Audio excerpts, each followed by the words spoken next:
তো জানি যে ওটা স্বর্ণের চেন এবং কিনা অনেক দামি চেন। ও বুঝতে পারছি, তুই ওটাকে বিক্রি করে যখন মোটা অঙ্কের টাকা পেয়েছিস, এখন বলতেছিস যে ওটা স্বর্ণের চেন না সিটি গোল্ডের চেন। তুই কি আমাকে বোকা পেয়েছিস? না ম্যাডাম, আমি ওইটা বিক্রি করি নাই। আপনি তো বিশ্বাস করতেছেন না। এই দেখুন, এটা স্বর্ণের না সিটি গোল্ডের। কি এটা স্বর্ণের চেন না সিটি গোল্ডের চেন?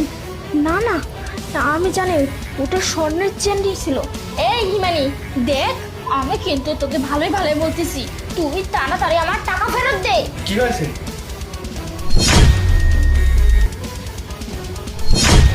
গলার চেন?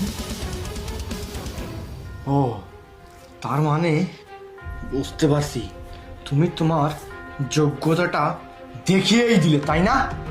আরে আমি আবার কি করলাম? আরে এই চেনটা তো হিমানি চুরি করছে, আর হিমানির কাছ থেকে তো আমি চেনটা উদ্ধার করলাম। ম্যাডাম, আপনি এটা কি বলতেছেন? আপনি তো নিজেই বলছেন